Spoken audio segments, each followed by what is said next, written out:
After 1 month of protest, President Bashar al-Assad came out and acknowledged people's needs. In an address to his new cabinet, he assured Syrians their top demand to lift the state of emergency law will be met. The laws to lift the state of emergency should be enacted by next week. Once adopted, there will not be any restrictions on controlling or legalizing and restructuring demonstrations by citizens.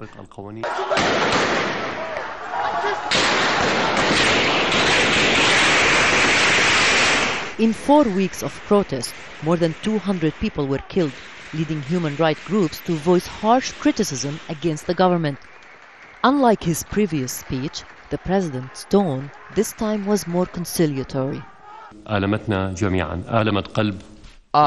must say that the current situation has caused a lot of pain in the soul of each and every citizen, for those who have been martyred and those who have been injured. And we pray for their souls, and whether they are from the armed forces, the police, or from the normal ordinary citizens. Investigations are continuing to find out exactly those responsible and hold them responsible. President Assad invoked key words that the protesters themselves had been using on Syrian streets: dignity, more freedom, justice. And the president acknowledged protests have now become part of Syrian life.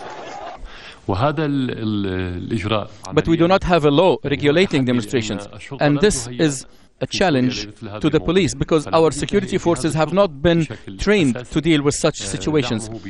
Therefore, our police force needs the right equipment, it needs restructuring to be able to cope with these new reforms.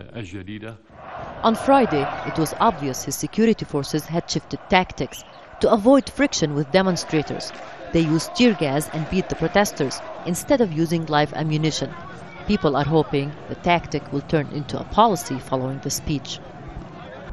Now, for some of the activists who have been taking part in the protest and we spoke to, it was a good start. For others, they didn't have much faith in the president's words. The test will be, how will his words be translated on the ground, and how fast? His 40-minute speech outlined his vision for change and reform.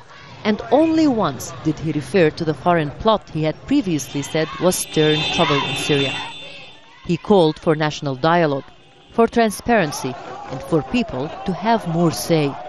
President Assad said the challenges are big and that these are critical times for Syria. Demonstrators are adamant to make them times for change for the country. Rula Amin, Al Jazeera, Damascus.